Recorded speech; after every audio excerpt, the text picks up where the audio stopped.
Parashá Nassó. Fazei uma contagem. É a 35ª porção semanal desse ano de 5.783, do ano comum de 2023. Essa parashá vai de Números 4, 21 a 7, 89. A Haftará é Juízes 13, de 2 a 25.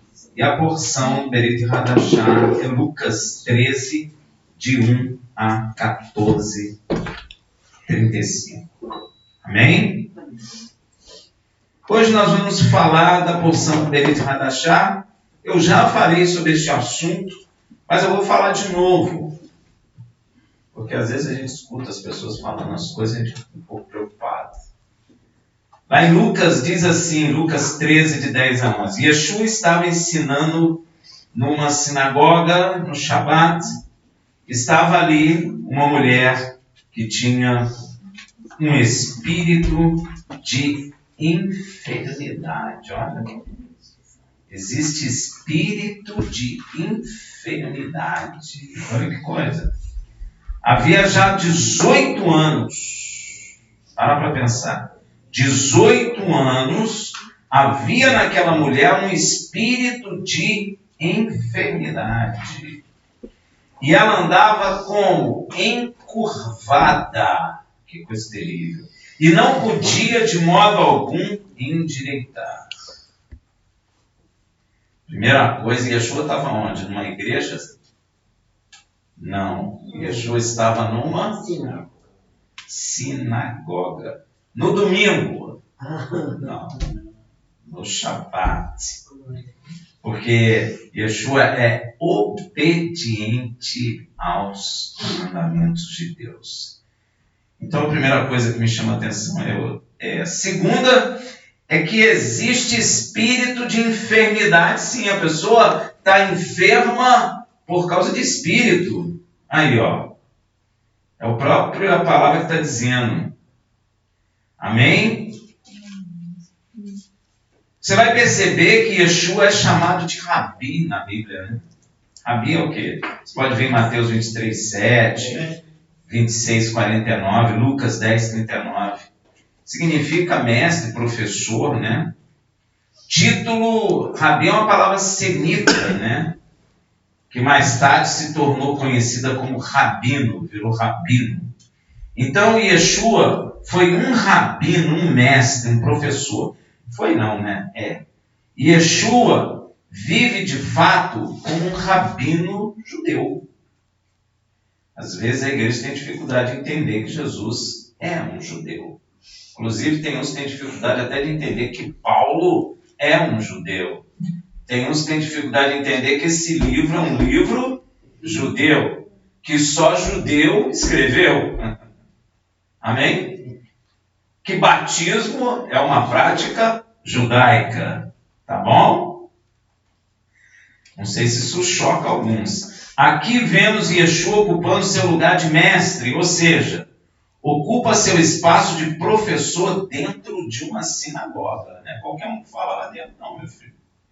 Presta atenção, Yeshua está aqui dando aula, ensinando. E a palavra chama atenção para uma mulher com espírito de enfermidade há 18 anos. Gente, um espírito maligno pode nos prender em enfermidade durante anos. Olha aí, ó. Meu irmão, isso não é à toa que Yeshua está fazendo. Yeshua está ensinando nesta sinagoga. Ele estava diante de uma plateia, sinagoga cheia, na posição que eu estou aqui diante de vocês. Parecida só, né? Então Yeshua tinha a visão de todas as pessoas que ali estavam. E ele não chamou aquela mulher à toa. Ele chamou de propósito. E de propósito ele olha para aquela mulher com espírito de enfermidade. Imagina, Yeshua, filho de Deus, olhou para aquela mulher e viu o espírito nela. Né? Então ele de propósito chama. Era uma sinagoga, então todos conviviam com aquela mulher. Todo mundo conhecia aquela mulher, gente. Né? Porque as cidades não eram tão grandes como são hoje. E provavelmente aquela comunidade ali, aquela sinagoga, as pessoas que frequentavam aquela sinagoga se conheciam. Como a gente aqui, nós nos conhecemos, não é verdade? Se você for na sinagoga de Botafogo, as pessoas que frequentam a sinagoga de Botafogo se conhecem, né? É uma comunidade. Então todo mundo conhecia aquela mulher.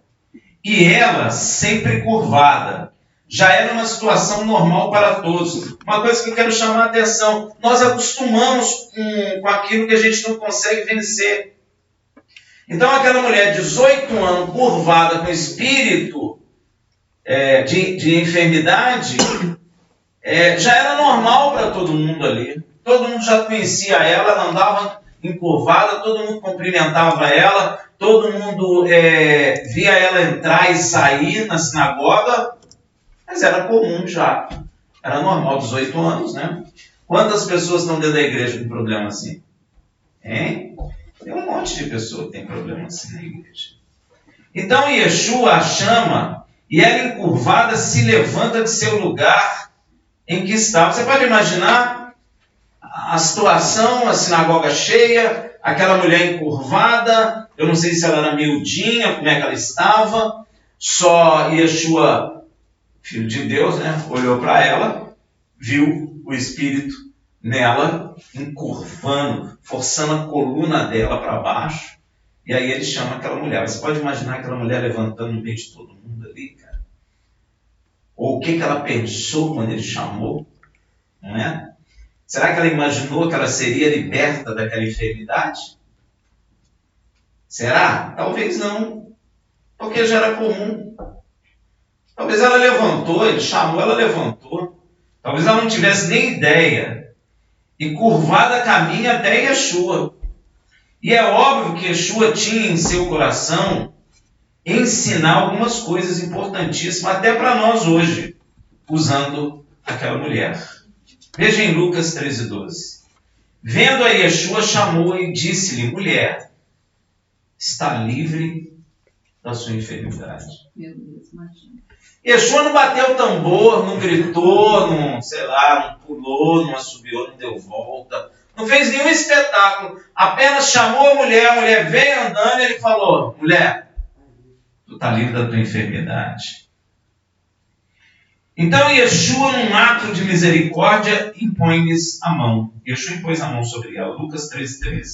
Impôs-lhe as mãos e imediatamente ela endireitou e glorificava a Deus. Yeshua não perguntou qual era a razão daquele espírito ter entrado na vida dela.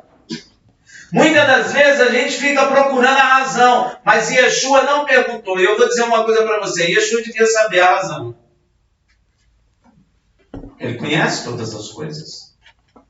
Mas você vai perceber que ele não ficou perguntando: pô, você está assim por quê? Porque você pecou assim, porque você pecou. Meu irmão, todos somos pecadores, doentes ou não, com espírito de enfermidade ou não. Todos pecaram e destituídos estão da glória de Deus. Então é fruto de pecado, sim. Mas Yeshua chamou aquela mulher, impôs a mão, falou: tu está livre da enfermidade. Na mesma hora ela endireitou.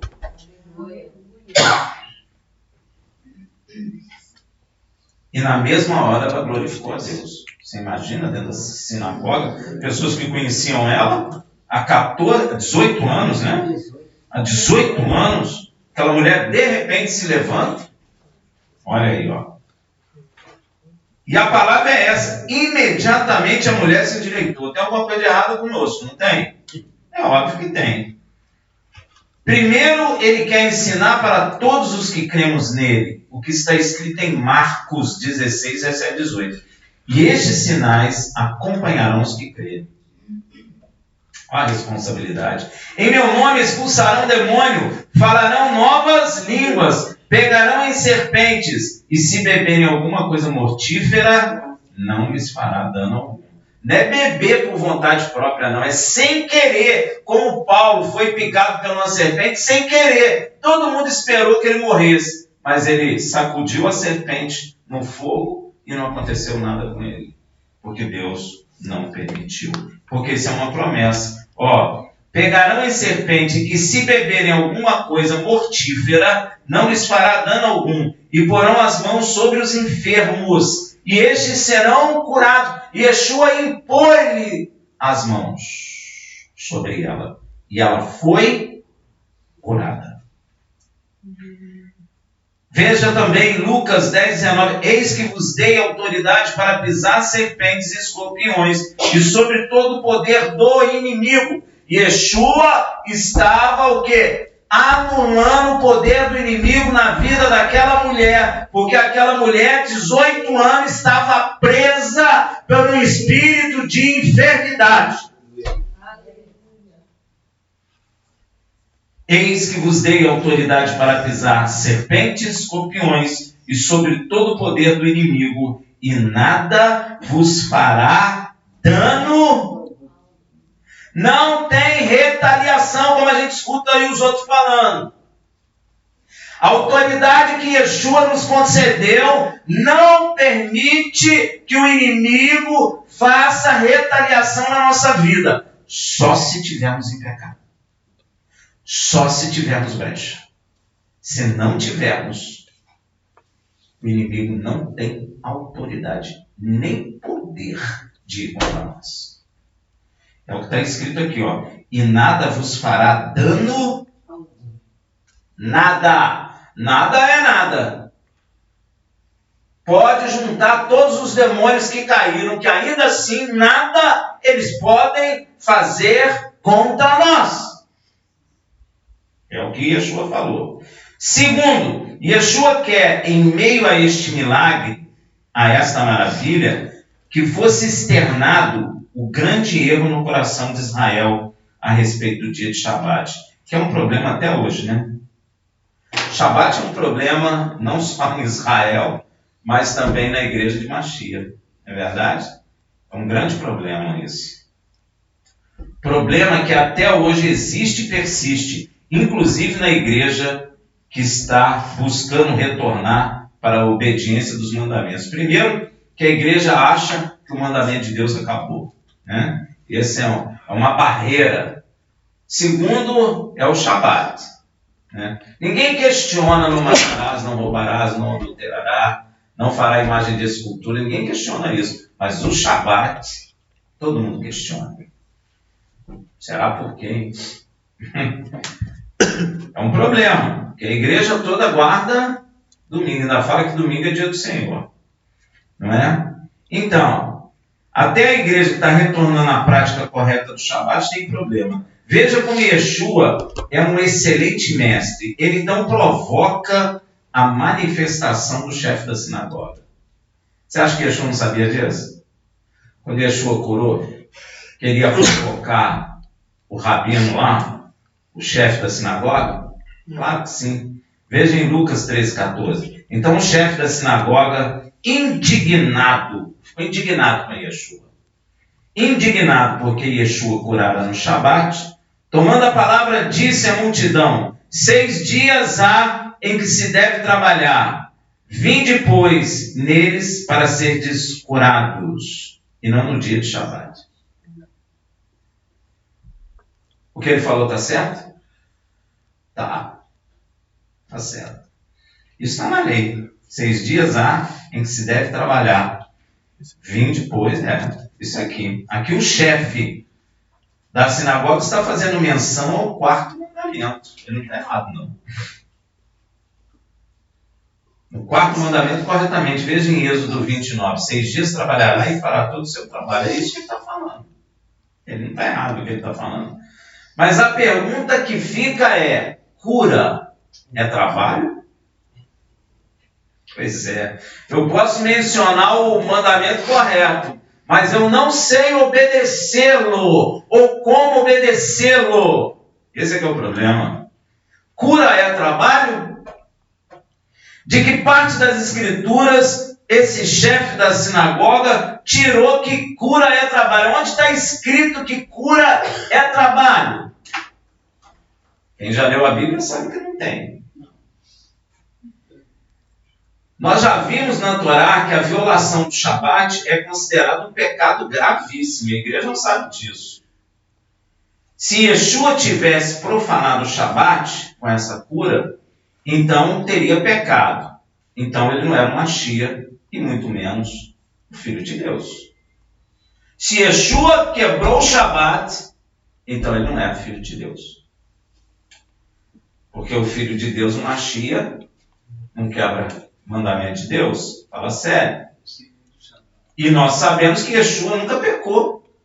Veja o que está escrito em Hebreus 4,15. Porque não temos um sumo sacerdote que não possa compadecer-se das nossas fraquezas. Porém, um que, como nós, em tudo foi tentado, mas sem pecado. O que é pecado? Transgressão da lei de Deus. Então, obviamente, Yeshua não quebrou o Shabat.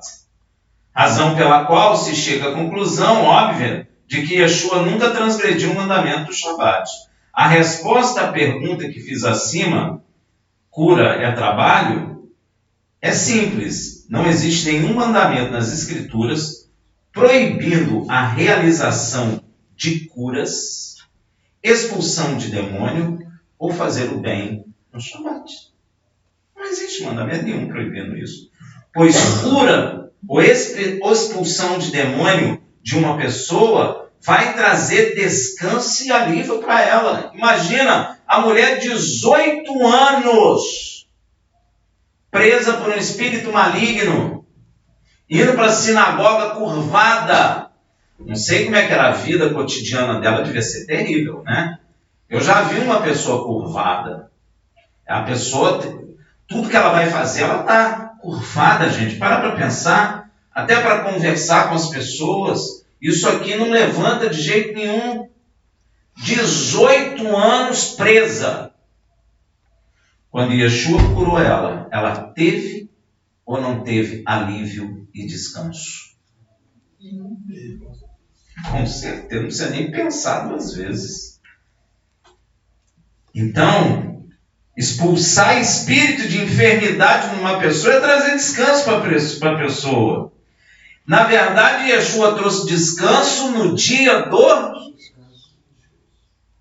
Faz sentido? Sim.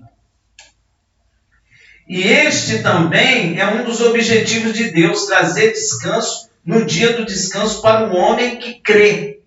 Como está escrito em Hebreus 4, de 1 a 11. Portanto, tendo-nos sido deixada a promessa de entrarmos no seu descanso, temamos não haja algum de vós que pareça ter falhado, porque também a nós foram pregadas boas novas, assim como a eles. Mas a palavra da pregação nada lhes aproveitou, porquanto não chegou a ser unida com a fé. Olha só, naqueles que a ouviram, porque nós, os que temos crido, é que entramos no... É quem crê. Tal como disse, assim jurei na minha ira, não entrarão no meu descanso, embora suas obras estivessem acabadas desde a fundação do mundo. Pois em certo lugar disse ele, assim do sétimo dia, e descansou Deus no sétimo dia de todas as suas obras, e outra vez neste lugar não entrarão no meu descanso, visto, pois, restar que alguns entrem nele, e que aqueles a quem anteriormente foram pregadas boas novas não entraram por causa da desobediência. Olha o perigo da desobediência. Ele está falando daquela geração lá no deserto. Não entraram no descanso, por quê? Porque desobedeceram. Determina outra vez um certo dia, hoje, dizendo por Davi, depois de tanto tempo, como antes fora dito, hoje, se ouvirdes a sua voz, não endureçai os vossos corações, porque se Josué lhes houvesse dado descanso, não teria falado depois disso de outro dia. Portanto, resta ainda um repouso sabático para o povo de Deus. Você é povo de Deus? Pois é. Pois aquele que entrou no descanso de Deus, esse também descansou de suas obras, assim como Deus das suas. Ora, à vista disso, procuremos diligentemente entrar naquele descanso, para que ninguém caia no mesmo exemplo de desobediência.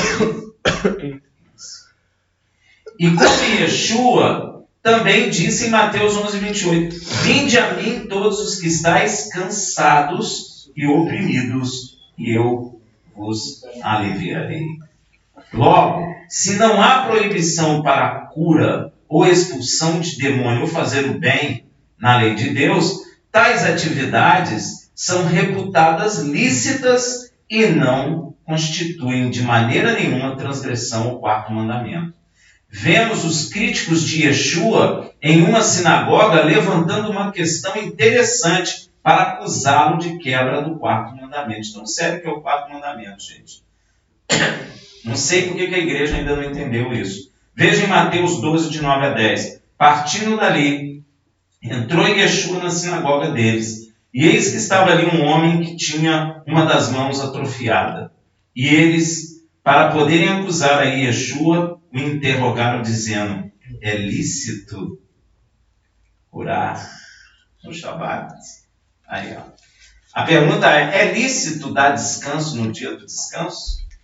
Presta atenção na resposta de Yeshua em Mateus 12, de 11 a 12.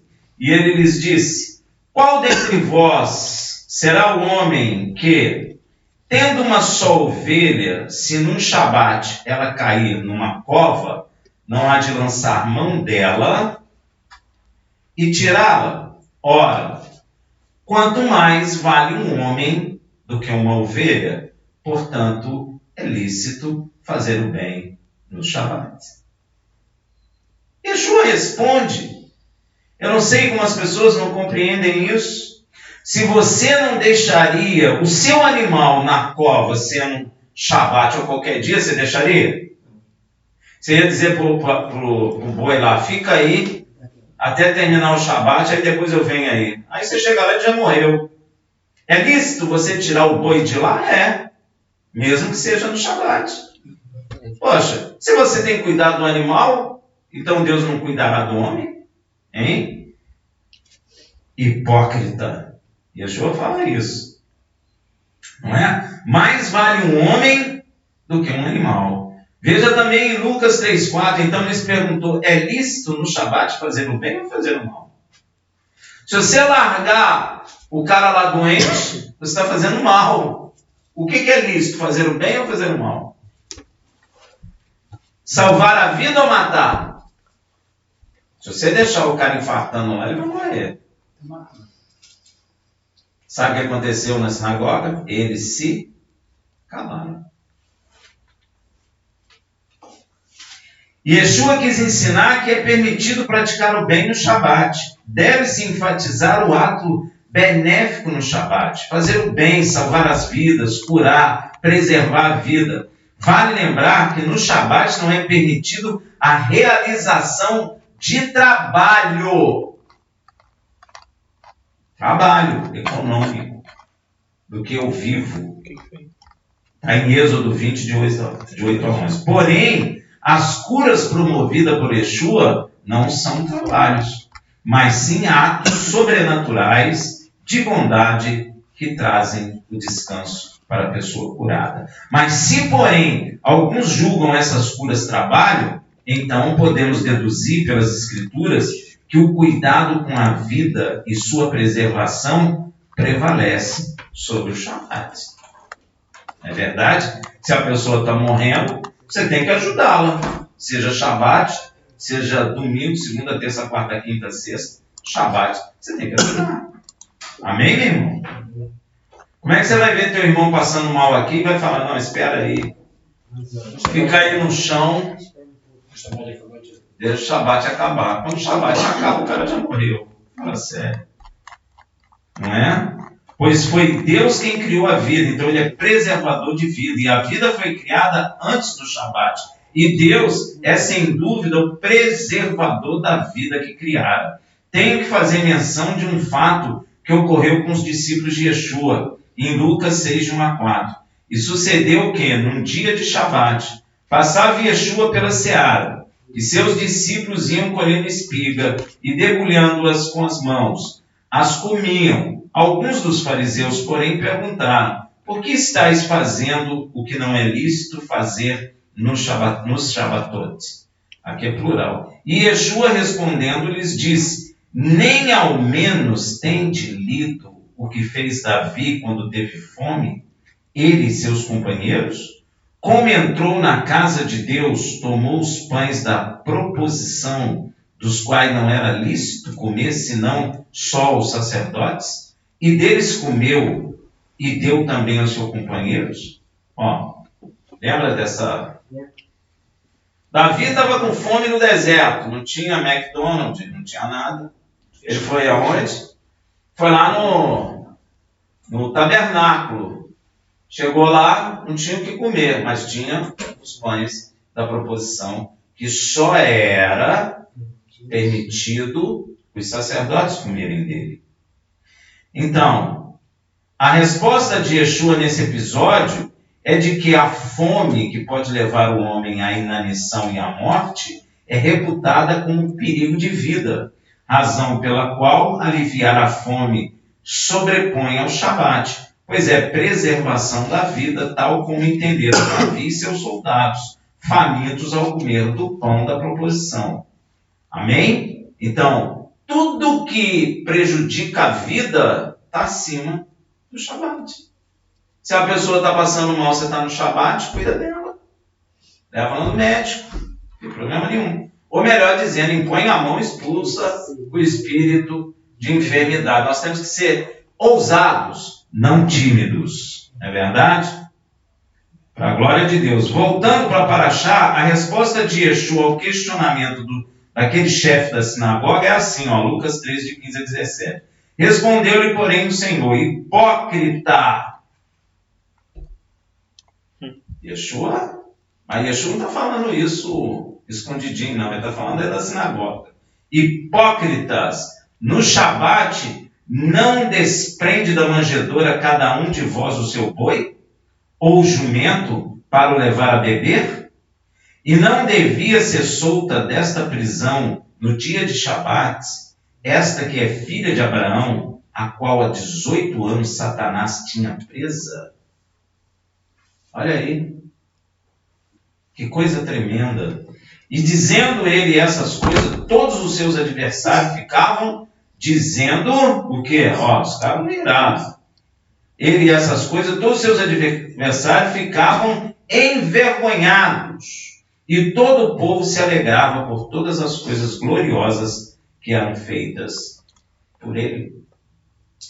Só queria aproveitar e ressaltar que, à luz das Escrituras, Yeshua guardava o mandamento do Shabat e nunca disse que este seria substituído pelo domingo. Viu, gente? Não existe nada na Bíblia dizendo isso. Domingo é doutrina humana e não de Deus. E Yeshua tem um recado disso aí também, Marcos 7, de 6 a 8. E ele respondendo disse-lhes: bem profetizou Isaías acerca de vós, hipócritas. Ó, de novo, hein? Como está escrito: este povo honra-me com os lábios, mas o seu coração está longe de mim. Em vão, porém, me honram, ensinando doutrinas que são mandamentos de homens. Então, não poder curar no Shabat é doutrina de uma lei de Deus. E as pessoas cumprem doutrina de homem como se fosse lei de Deus. Aí, ó. Porque deixando o mandamento de Deus, retendes a tradição dos homens, como o lavar dos jarros e dos copos, e fazem muitas outras coisas semelhantes a estas, inclusive guardar domingo. É doutrina de homem.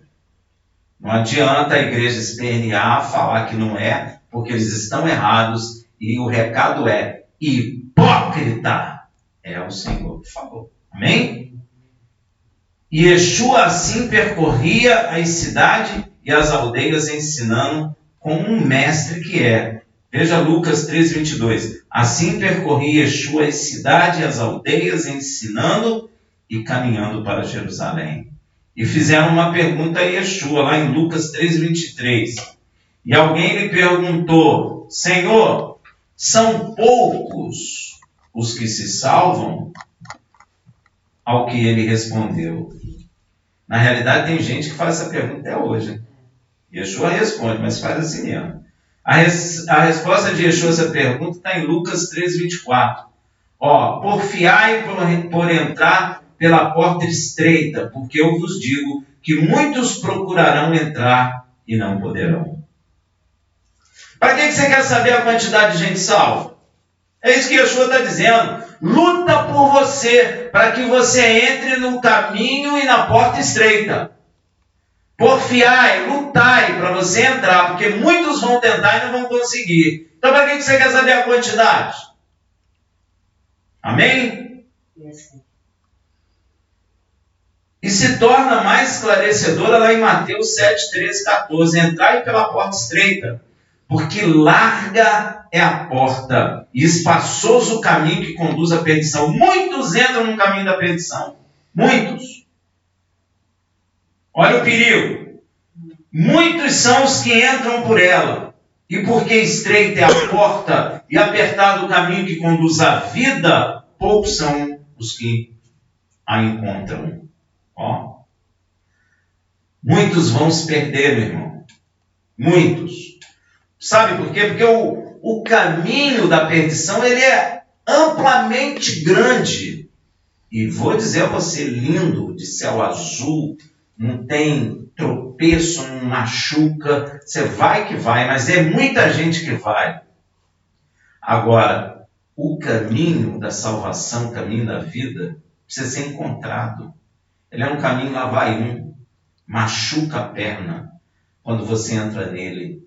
É custoso, você cansa, você dá um passo, volta dois, é difícil, você não entra com um amigo, é um caminho estreito, vai um a um, por isso que a salvação é individual. E depois você caminhar, ainda tem a porta que é estreita, para entrar na porta. Amém? Eu estou te falando porque Deus me levou lá e eu vi, tanto o caminho da perdição, quanto o caminho da salvação. Eu sei exatamente como é.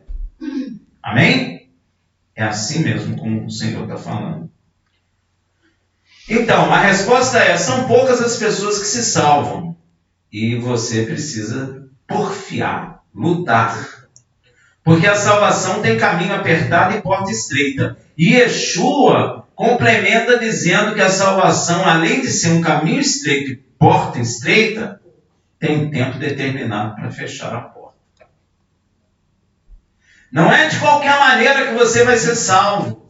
Não é não cumprindo o mandamento de Deus. Você não foi salvo porque cumpriu o mandamento de Deus, mas você é salvo para cumprir o mandamento de Deus. Você não é salvo para continuar no pecado. Se você continuar no pecado, você está no caminho o quê?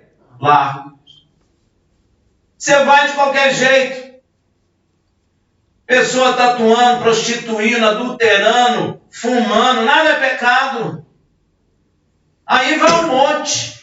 Por isso as igrejas estão cheias. Não tem pecado. Tudo é legal, paz e amor. Tudo vale. Não me julga não, irmão. Não é assim que fala? Aí você fica no pecado e vai embora. E todo mundo batendo palma. Hipócritas. O que adianta a quantidade? São poucos. Às vezes a igreja tem 3.000 membros. São poucos os que salvam. Yeshua falou. Quem é filho de Deus, não é Yeshua? Ele falou que são poucos. Pô, mas eu enchi o Maracanã. E daí? São poucos. A minha igreja tem 5.000 membros. E daí? Nunca vi Yeshua falar, puxa, 5.000 homens e mulheres me seguiram. Ele falou isso? Yeshua fazia até uma propaganda negativa dele. Yeshua não era bom de propaganda, não. Ele mandou até os discípulos embora. Vocês também querem ir embora? Pode ir. Hã? Palavra de vida eterna. Pois é. Mas ele não mandou embora? Yeshua, se tivesse uma empresa de propaganda lá, fala, pô, o cara está fazendo tudo errado. Você está mandando todo mundo embora? E ele mandava mesmo, ele não estava nem aí. Por que ele fazia isso? Porque não são muitos. Ele quer aqueles que querem de fato serem salvos. Ele quer aqueles que querem a vida eterna, como Pedro falou, para onde iremos se só tu tem palavras de vida eterna? Ele não quer aquele que quer um carrão, uma moto, uma casa na praia, um salário maior no emprego. Não é que ele não dê isso, mas ele quer que o seu objetivo seja a vida eterna. O que adianta a igreja com 5 mil membros? Melhor é ter 3 salvos do que 5 mil sem salvação, né, meu irmão? Pô, imagina, você no meio de 5 mil pessoas, todo mundo condenado. Sem entender nada, com a Bíblia na mão. Eu costumo dizer que o cara anda com um diamante na mão e morre. E não usa aquele diamante. É igual pérola no focinho de porco. Anda com a Bíblia, não entende nada da Bíblia.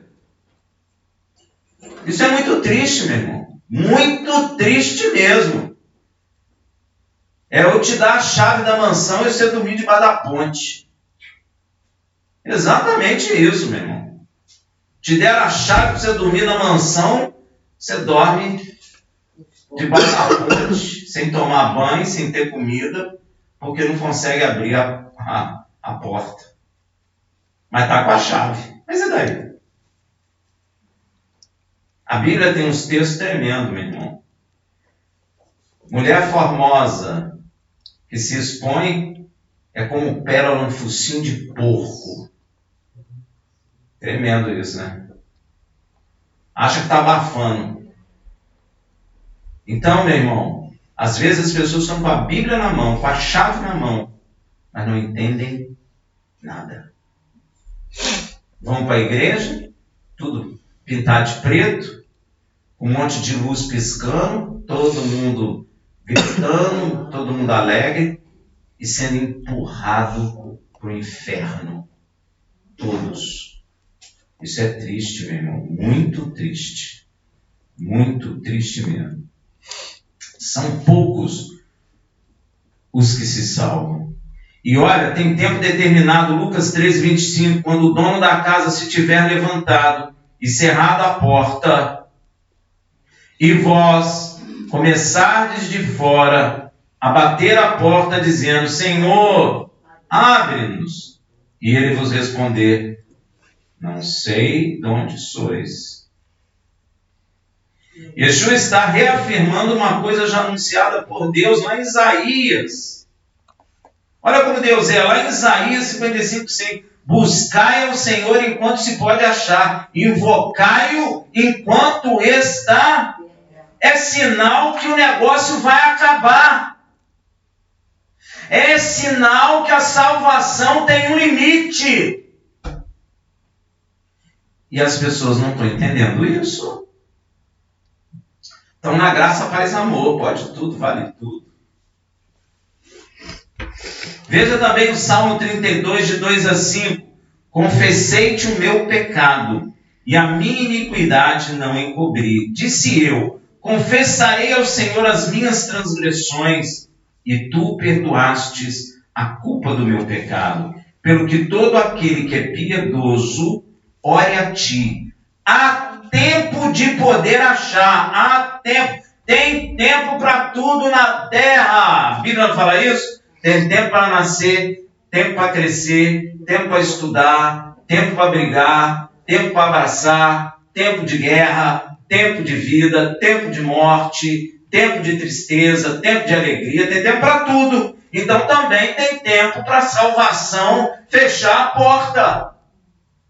E pode ser que nós estamos bem próximo. Olha lá, ó. Há tempo de te poder achar no transbordar de muitas águas, estas e ele não chegarão, se eu achar a Deus no tempo. Tem tempo. Glória a Deus. Não é de qualquer maneira, não é para sempre. Ah, Rafael, que dia que vai fechar a porta? Não sei. Se eu soubesse, eu te contava, mas eu não sei. E na Bíblia não fala, mas que vai fechar, vai. Você pode ter certeza. Porque Deus falou que vai fechar. Não esqueça isso. Existe tempo estabelecido para a salvação. E este tempo pode estar chegando ao fim, meu irmão. fechando a porta da salvação, olha só o que vai acontecer. Lucas 13, 26. Então começareis a dizer, comemos e bebemos na tua presença. Está falando da igreja, meu irmão. Quem come na presença de Yeshua? A igreja. Comemos e bebemos na sua presença, e tu ensinaste nas nossas ruas.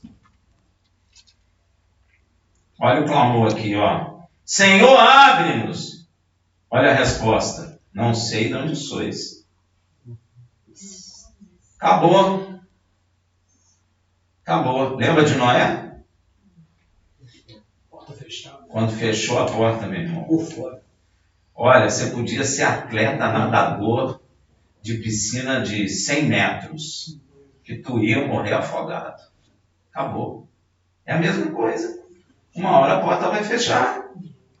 Está todo mundo vivendo.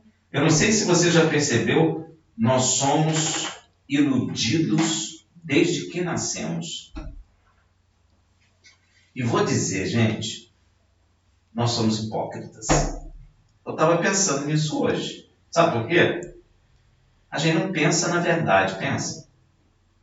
Não. Somos homens e mulheres que achamos que nunca vamos morrer. É ou não é? A gente está sempre jogando pra frente. Pois é, não, a gente nem pensa nisso. Ou seja, a gente vive dentro de uma ilusão. O mundo vende ilusão pra gente. A gente quer sempre um apartamento novo, uma casa nova, sei lá, uma casa de férias, mas ninguém pensa que vai morrer. Se você falar isso, todo mundo fala o quê? Você é tão negativo. Se nós fôssemos sinceros, nós teríamos que pensar na única coisa que é certa na nossa vida: morte. Eu não estou sendo pessimista.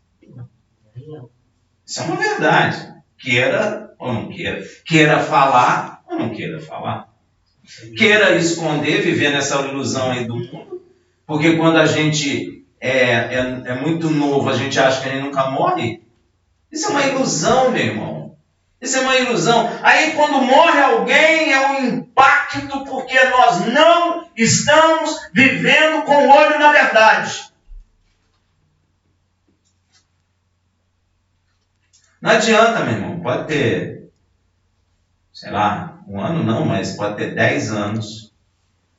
Pode ter 100 anos. Mas nós vivemos nessa ilusão. Eu cheguei a essa conclusão hoje. Nós vivemos em ilusão. O mundo vende ilusão pra gente. Porque o mundo é igual o coelho com cenoura, né? Bota na frente, você fica ligado na cenoura. O cara, um apartamento, aí você trabalha, compra apartamento. Aí, filho quer estudar na escola, você trabalha, bota na escola. Compra isso, compra aquilo. Você não para pensar que você vai morrer. Nós vivemos, a conclusão que eu cheguei hoje, que a gente vive dentro de uma grande ilusão. O mundo vende ilusão pra gente. Aí, quando a gente envelhece, o mundo não mostra os velhinhos, não, né? Claro que não. Porque os velhinhos começam a pensar assim: ó, tá chegando. Aí ele não tem como não pensar. Pois é. O mundo é um mundo de ilusão. Vai em cima do novo. Porque o novo, ele é fácil de dizer para você: você nunca vai morrer. Nem pensa nisso. É assim, não é? É. Mas ainda que você tenha comprado o apartamento, não tem nada de errado você ter seu apartamento, sua casa, o seu tudo. Quando chega numa certa idade, aí o mundo te bota de lado. Porque aí você começa a pensar: poxa, daqui para frente tudo será diferente. Começa a vender a casa grande. Pois é, aí que é uma casa pequena. Aí o cara não te quer mais, aí você some da mídia, velho não serve. Só novo, as empresas, todo mundo é novo, só gente nova que é inteligente. É assim, é um mundo de ilusão. Hoje eu cheguei a essa conclusão. Custei, mas cheguei.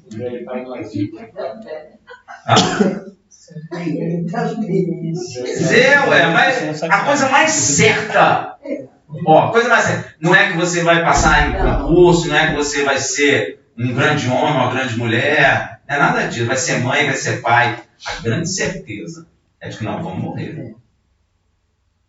Talvez nós fôssemos mais sábios se pensássemos nisso. Não vivêssemos da maneira que vivemos, em pura ilusão. Agora eu entendi por que o mundo é uma ilusão.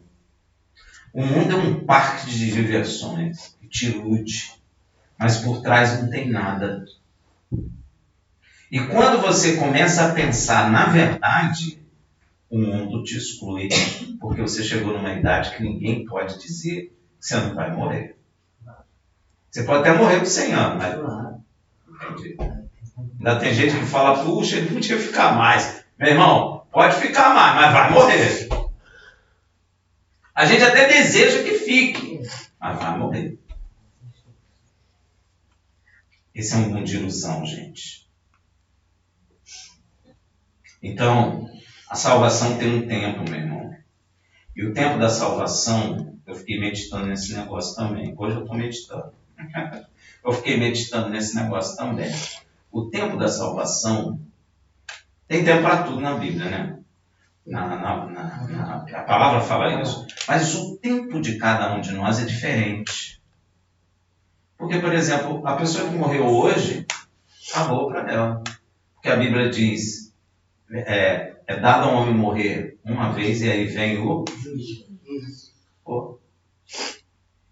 Então a porta pode estar sendo fechada hoje para milhões de pessoas. É ou não é? Um monte de gente que está saindo aí, que vai para os bares, que vai correr, que não quer saber de nada e pode morrer. A gente vê isso toda vez em noticiário, gente.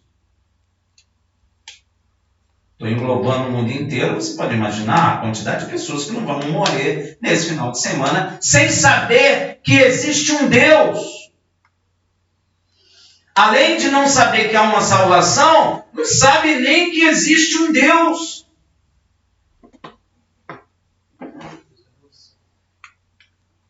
Não, nem chegou ainda na salvação, não sabe nem que existe um Deus. Não sabe nem que Yeshua é filho de Deus, é o Salvador, só tem Ele, não tem outro caminho para ser salvo. Tem gente que não sabe nada disso. Quantos não estão morrendo hoje? Acho que a gente não tem nem conta, né, gente? Então o tempo é um negócio engraçado. O tempo pode estar terminando para um menino agora de 18, 19 anos. Pode ou não pode? Pode. Mas pode estar terminando também para um de 100 anos, como o Rabino que morreu lá em Israel com 100 anos, ontem, sem aceitar Yeshua. Para onde foi? Com todo o título, Rabinato de Israel. A porta fechou. Pois é. Esse tempo pode estar chegando ao fim, fechando a porta da salvação. Olha em Lucas 13, 26. Então começareis a dizer, comemos e bebemos na tua presença, e tu ensinaste nas nossas ruas. Que ruas são essas? Israel, cara. Yeshua não ensinou. Em Jerusalém? O clamor é, Senhor, abre-nos. E a resposta é, não sei de onde vós sois. Nos indica pessoas que estavam no caminho estreito, mas não porfiaram. Ele não está falando do mundo aqui, ele está falando de pessoas que não conhecem. Isso é que me espanta e me preocupa. Porque ele está falando de pessoas que o conhecem. Porque as pessoas estão falando que comeram com ele. Gente, eu não sei se você sabe, na Bíblia, sentar para comer com pessoas, por isso que é perigoso. É intimidade espiritual. Parece estranho? Mas porque a Bíblia está dizendo não sentarem na mesa dos escarnecedores. Olha o que eles estão dizendo. Comemos e bebemos na sua presença. O que é isso, peça? Comemos e bebemos. Como é que a gente come e bebe na presença de Yeshua? Então está falando de quem aqui? De ímpio? Não, o ímpio morreu, acabou. Se ele não aceitar, né? Estou dizendo. Ele morreu ímpio, acabou para ele. Acabou. Por isso que eu estou falando. Nós, com essa maravilha na nossa mão, a gente não porfia, não luta, a gente perde também. Pior, um diamante desse na mão. É isso que ele está dizendo aqui. Comemos e bebemos na tua presença e tu ensinaste nas nossas ruas. Olha a resposta, Lucas 3,26. E eles vos responderá, não sei de onde sois, apartai-vos de mim, vós todos os que praticai a... Você já sabe o que é iniquidade, eu já cansei de falar. O que é? Descumprimento de mandamento. Agora você imagina, a igreja ensinando que a lei acabou. Sabe o que é isso? Formando iníquos para serem condenados. Esses homens não sabem o que estão falando. O peso na vida deles, porque Deus vai cobrar toda a alma que descer para o inferno por culpa deles. E eu digo a eles, eles são corajosos, porque eles não terão como pagar.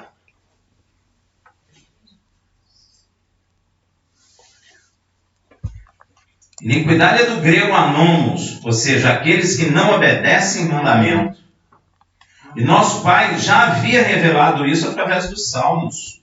Veja Salmo 6,8. Apartai-vos de mim todos os que praticam a iniquidade, porque o Senhor já ouviu a voz do meu pranto. Apartai de mim. De quem está falando aqui esse Salmo 6,8? Apartai-vos de mim todos os que praticam a iniquidade, porque o Senhor, o Pai, já ouviu a voz do meu pranto. É Yeshua, gente.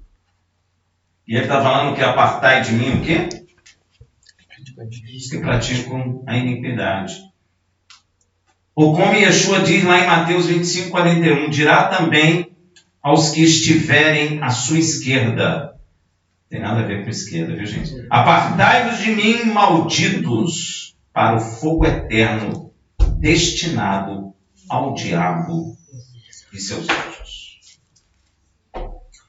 E eu ouvi um moço aí falando na internet que ele não aceita um Deus que condena uma pessoa eternamente. Quem é ele para dizer isso? A Bíblia não fala daquilo que eu aceito. A Bíblia fala da verdade de Deus. Tem nada a ver com eu aceitar ou não. Se eu não aceito, eu vou ser condenado. Se eu aceito, eu vou ser salvo. É assim. A Bíblia não fala coisa que agrada ou colabora com a lógica humana. A Bíblia não fala isso. A Bíblia fala da verdade, da salvação. Aceite ou não aceite, essa é a verdade. Amém? É por isso que eu quero falar hoje de Lucas 13, 28 e 30. Ali haverá choro e ranger de dente, quando virdes Abraão, Isaque e Jacó. E vão ver, hein? Não pensa que vai ser jogado lá e não vai ver. Vai ver. Quando virdes Abraão, Isaque e Jacó. E todos os profetas no reino de Deus. Então eles vão ver. E vós, lançados fora. Muitos virão do Oriente e do Ocidente. O Brasil está onde? No Oriente ou no Ocidente? Ocidente. Do Norte e do Sul. E reclinar-se-ão à mesa do reino de Deus. Pois há últimos que serão primeiros. E primeiros que serão os últimos. Eu quero terminar essa paraxá com o que nós chamamos em hebraico de Birkat Kohanim, que é a bênção sacerdotal, ordenada pelo próprio Deus, nosso Pai Celestial.